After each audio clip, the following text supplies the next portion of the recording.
Le roller derby est un spectacle qui m'a toujours fasciné malgré le peu que j'ai pu en voir. S'il apparaît ultra moderne, les origines de ce sport remontent en réalité à 1925 à Chicago, ce qui reste très récent à l'échelle du sport, et plus encore de l'humanité. Ceci étant, les règles définitives n'étaient pas encore fixées et il n'était populaire que par intermittence. Tombant dans l'oubli dans les années 40, il revient sur le devant de la scène dans les 70s, qui verront arriver au cinéma des films comme Kansas City Bomber de Gerald Friedman en 72, qui met en scène Raquel Welch, que je n'ai pas vu, ou bien encore le Rollerball de Norman Jewison en 1975, poussant le sport à son extrême, et que je n'ai pas vu non plus. Par contre, je crois que j'ai vu son remake en 2002 de John McTiernan. Il connaît un renouveau au début des années 2000. C'est à cette époque que sont formées la WFTDA et différentes ligues telles que la TXRD Leinster Roller avec des équipes comme les Putas del Fuego ou les Holy Rollers. Et notez bien ces noms. Cette nouvelle vague s'accompagne de films documentaires parmi lesquels on peut citer, car apparemment c'est le meilleur, j'en sais rien, je ne l'ai pas vu, mais j'ai envie de le voir, Hell on Wheels, non un autre, datant de 2007. En France, un championnat se crée en 2010. Et pour ceux qui habitent Rennes et sa région, la Ligue Roller Derby Rennes s'est montée en 2011. C'est à peu près à cette période que j'ai découvert ce sport. Et je vais être honnête, je ne sais plus si je me suis intéressé à ce sport grâce au film du jour, ou si je me suis intéressé au film à cause de son sujet. Toujours est-il qu'aujourd'hui, on parle de Whip It. Bienvenue dans Stade Obscur.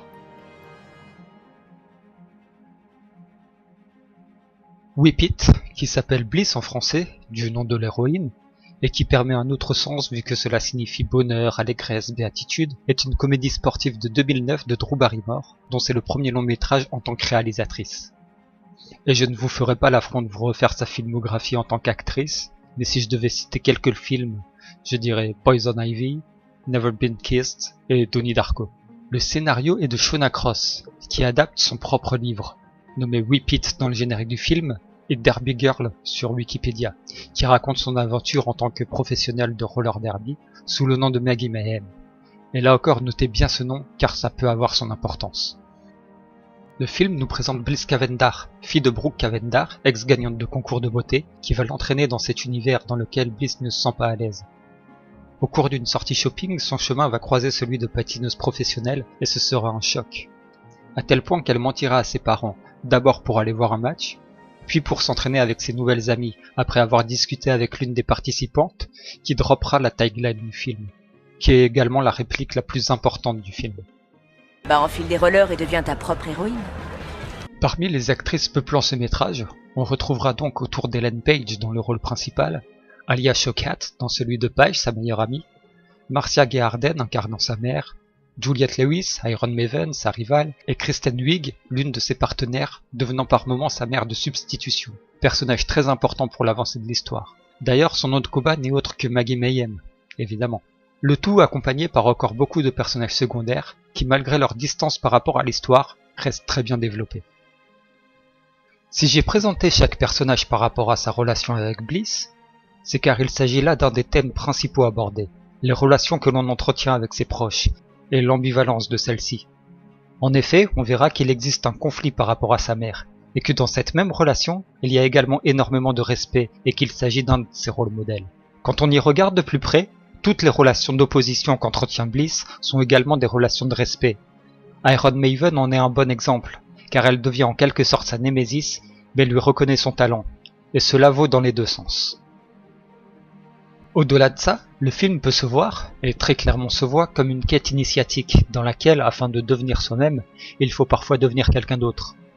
Et sur ce point, je fais peut-être de la surinterprétation, mais il me semble que c'est quelque chose que l'on retrouve souvent chez les comédiennes. C'est peut-être vis-à-vis de cet aspect-là que Drew Barrymore a choisi de s'attaquer à ce sujet, et sur ce point qu'elle se sent le plus concernée, pouvant mettre d'elle dans l'histoire. Évidemment, cela ne reste que pure spéculation. Là où le film est plus intéressant que beaucoup d'autres, c'est qu'il ne fait pas du sport et de la réussite une fin en soi. Certes, on se retrouve avec un entraîneur qui veut vraiment gagner, mais les motivations de ces joueuses sont tout autres. Le plus important pour elles reste de s'amuser, de prendre du plaisir, et elles ont trouvé en ce sport quelque chose qui leur permet d'être plus qu'elles-mêmes. Si toute l'intrigue du film tourne autour du roller derby, il n'en devient pas cannibalisant pour le reste des histoires. Ainsi, hormis le grand final, sa représentation sera plutôt brève et assez bien répartie le long de l'œuvre. Le roller derby n'étant pas non plus le sport le plus connu, le film en a conscience et nous en apprend les rudiments à travers le speaker des matchs, incarné par Jimmy Fallon, ou les explications illustrées de Coach Razor. Même si les cartons ont l'air assez courts, on se focalisera davantage sur les événements impliquants pour les personnages, ces derniers restant les plus importants.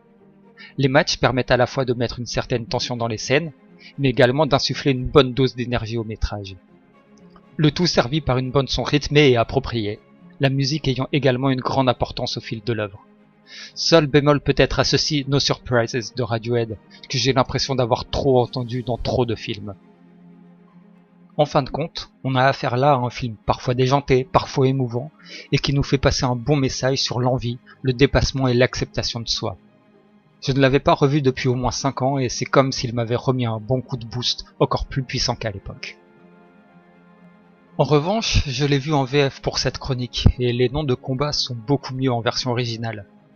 Mais j'avoue que traduire des jeux de mots doit être l'une des plus grosses difficultés dans le travail d'un traducteur.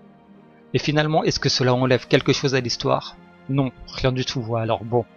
Et pour information, les derby names ont tendance à disparaître, afin que le roller derby apparaisse plus comme un sport que comme un spectacle.